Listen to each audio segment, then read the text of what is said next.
Today we're continuing our series, The Way of Jesus. Last week we talked about the way of Jesus is the way of water.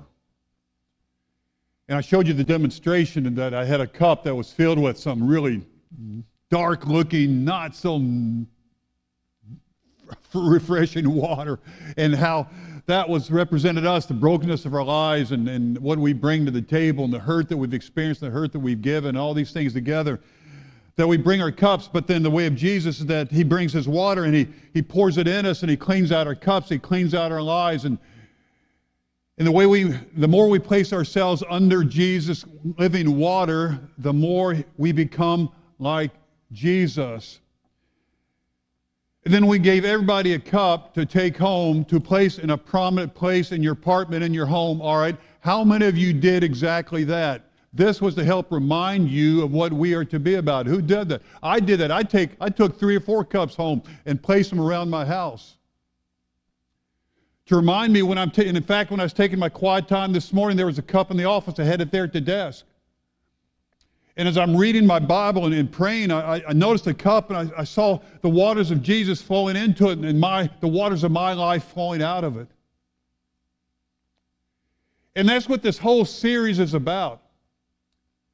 It's about us changing our behaviors, our actions, reallocating our time to better place us in positions to receive Jesus' water. For Jesus' water, the living waters are always poured out. It's just that we have to place ourselves there to be able to receive them and be changed by them. And today we're talking about the way of Jesus is the Sabbath. Because I do not know of anything more important for us to be filled with the living waters of Jesus other than the day of the Sabbath. Now, I don't know about you, but throughout my life, I have had difficulty respecting the Sabbath the way that Jesus wants us to respect the Sabbath. When I first began in ministry, I tried to make my Sabbath day on Friday, the day of rest, the day of reflection. And so I would make that my day. I would get ready and take off and prepare and refresh myself on Friday. But what I noticed that no matter how hard I tried to guard my Friday, things wouldn't always get done. My sermon wouldn't always get done. Administration stuff wouldn't always get done. And even though I tried to take Friday off, make that my Sabbath, Friday ceased to be my Sabbath. So I had to regroup and decide to do something different.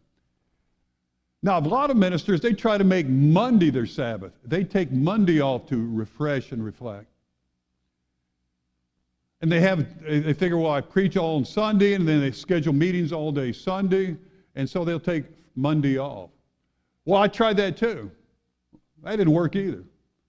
Because on Monday morning, I would wake up, and the first thing I would do is I would get up out of bed and start doing things. I'd break out the honey-do list and start getting things done, cutting the grass, wash the car, vacuuming, helping Carol, fixing up around the house.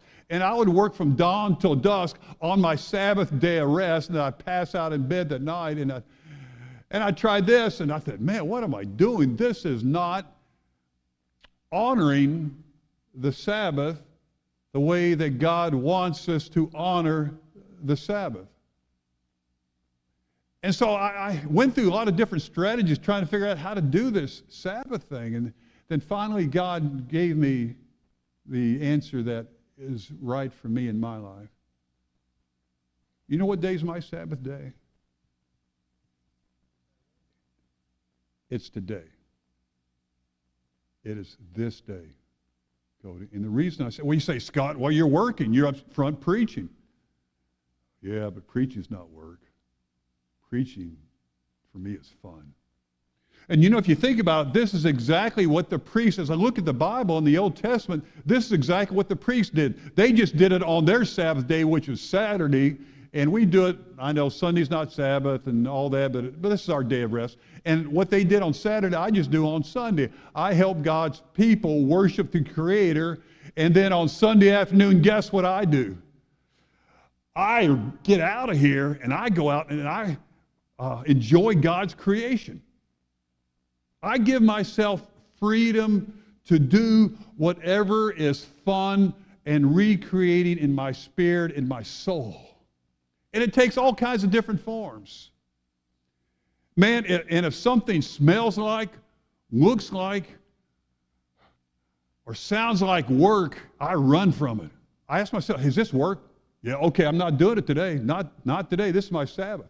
But if something looks like, smells like, and feels like fun, I'm all in it. Man, I go for it.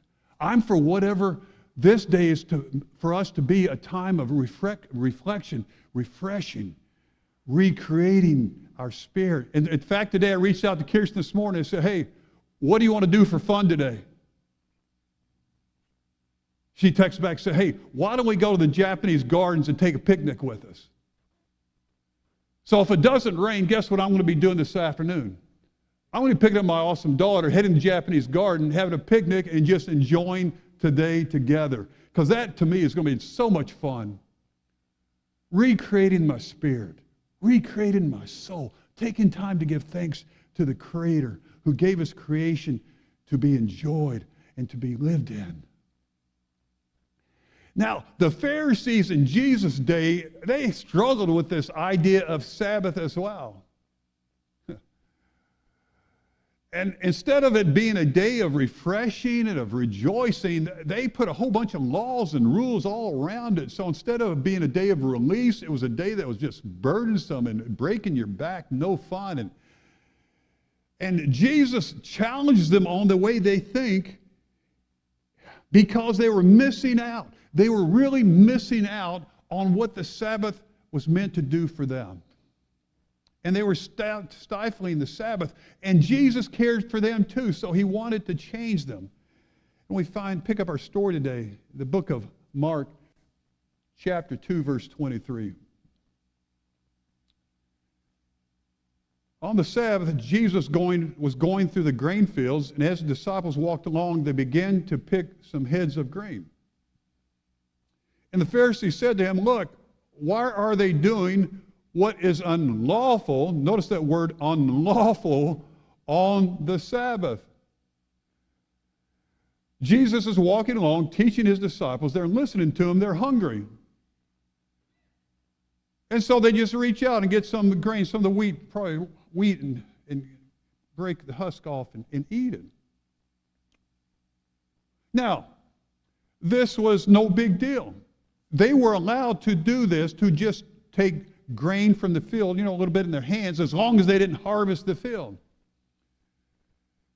And they could do this on any day, any ordinary day, but this was no ordinary day. This was the Sabbath. And on Sabbath, you were not allowed to do anything fun. The Pharisees were so big about they made hundreds of petty rules and laws all about the Sabbath. And a number of these rules about the Sabbath had to do with work on the Sabbath, because work was not allowed on the Sabbath. And in fact, they had 39 categories of what was work that was not to be done on the Sabbath.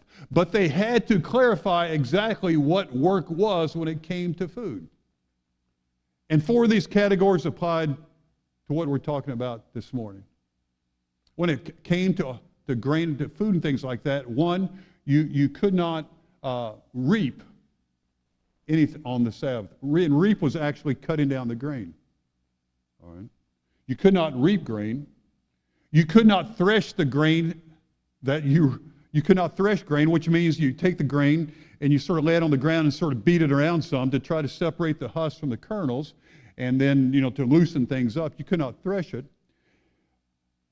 Then you could not winnow it, which means they would then take the stalks and the grain and throw it up in the air. The wind would blow, separate the husk from the kernels. The kernels would fall back to the ground. And then you could not eat it. So you could not harvest it. You could not thresh it. You could not winnow it. And how dare you if you were to eat it. So the disciples broke all 4 of these laws. And we look at this and, man, how silly can you get? This is ridiculous. But these rules they were so all into the regulations and the rules that this could be punishable by death. Think about that. They could have died for grabbing a handful of grain and eating it. But see, that's the danger of religion. The danger of religion is that it makes rules and laws to determine who is good enough and who simply doesn't measure up. Then he takes these laws and applies them to people and defines who's on the inside and who's on the outside. And we can get so caught up in doing the right things that we forget it's all about having a right relationship with God. You know, this person doesn't dress right. This person, their hair is not quite right. They don't look quite right. They're just not like one of us. And so religion excludes instead of includes, keeps out instead of draws in. And since the Pharisees were all about the rules, they called Jesus out because his disciples were not obeying the rules. They were unlawful. They were breaking the laws of the Sabbath. So Jesus leans into them and tells them a story about the Old Testament to help them understand a little bit better about the Sabbath, because the Pharisees wanted to stifle the Sabbath, but Jesus told them, no, God has given us the Sabbath to meet our needs. There we go. Verse 5, and he answered them, have you never read what David did when he and his companions were hungry and in need? In the days of Abiathar the high priest, he entered the house of God and ate the consecrated bread, which is lawful only for priests to eat, and he also gave some to his companions.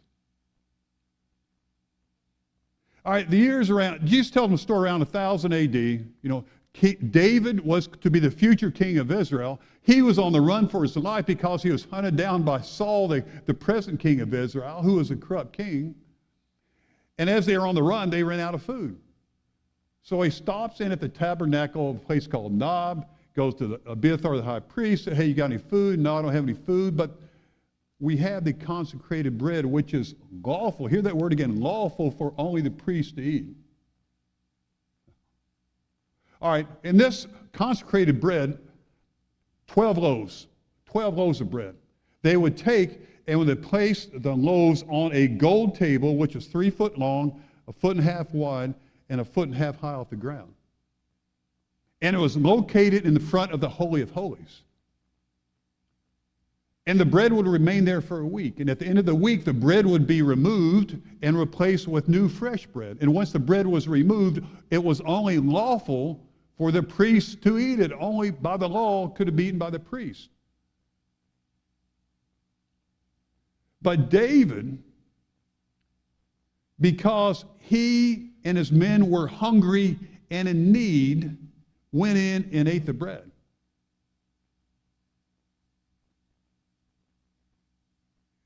Because they were in need. See, it was okay to break the religious rules to meet human need.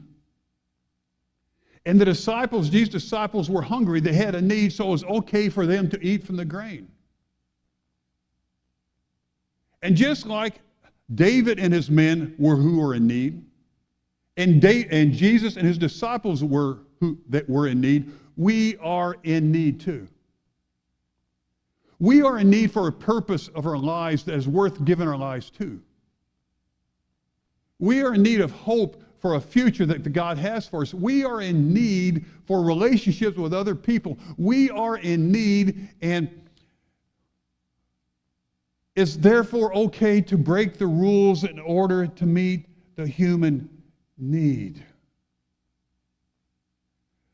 That's why Jesus said in verse 27, see, the Sabbath was made for man, not man for the Sabbath. See, before God began to make himself known in the world, there was no Sabbath. There was no day of rest. People worked 7 days a week, 365 days a year. There was no sense of, hey, we need a day off to do anything differently. But as God broke into our history and began to make himself known to us, to humanity, he determined that it was necessary, in fact, that it was essential, that he set one day out of seven aside, one day out of seven, that we could know the God who wanted to make himself known.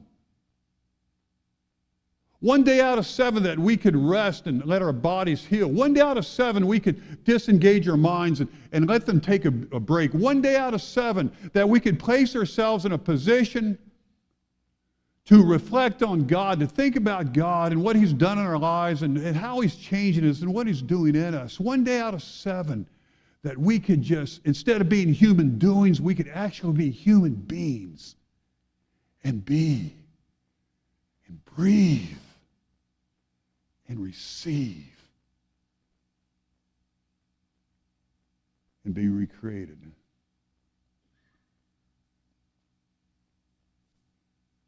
See, when God broke on the scene, he gave us the fourth commandment, which is, remember the Sabbath day by keeping it holy. 6 days you shall labor and do all your work, but the seventh day is a Sabbath, notice, Sabbath to the Lord your God.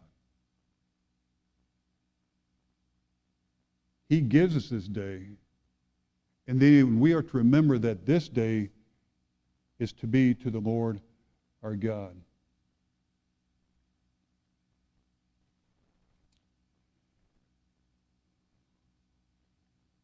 Because on this day, he recreates us. On this day, he inspires. On this day, we are able to relax and be refreshed. On this day, we can be his people. And God is hoping that on this day, we will remember that as to be unto him, and that we would observe it and place ourselves right there in the middle of it to receive what it is that God wants to bring to us.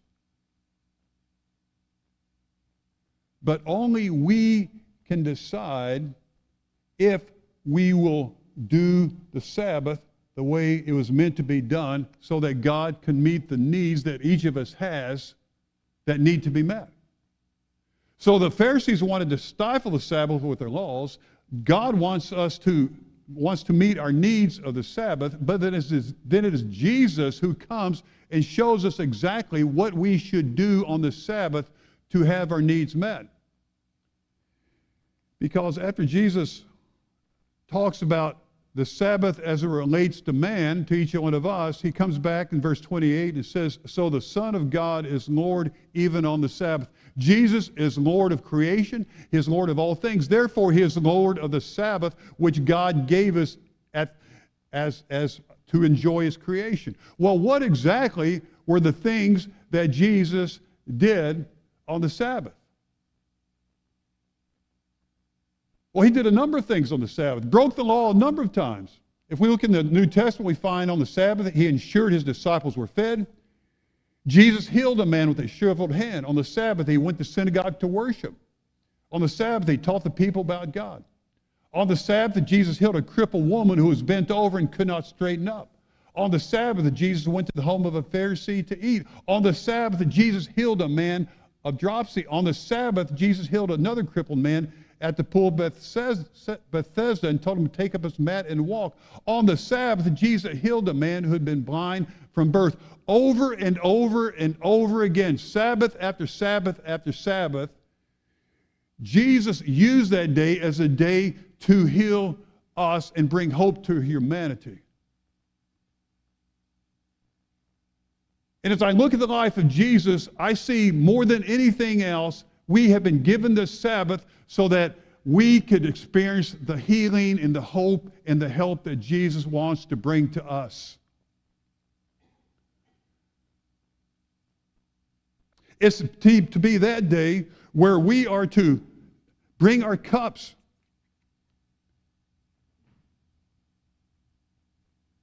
to actually bring the cups of our lives and remember that this is the day He's given us, the one day out of seven He's given us, to have our cups ready and to receive what it is, His living waters, to refresh us and recreate us. It's to be a day of fun, of rejoicing. It's to be a day of renewal. It's the best day ever. But to experience the Sabbath, we have to experience the Lord of the Sabbath. To have our cups filled by Jesus, we have to get close to Jesus. To drink from His living waters, we have to be positioned to receive the waters that He brings.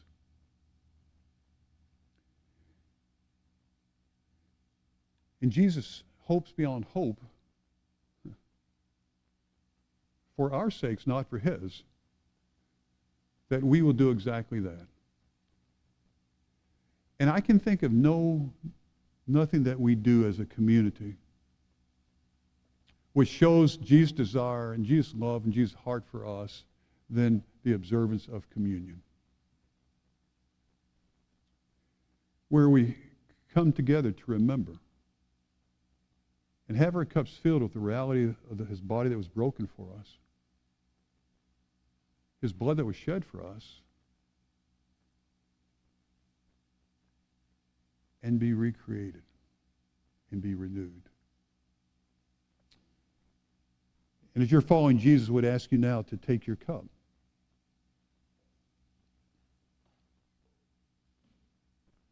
To turn it upside down and to remove the portion at the bottom.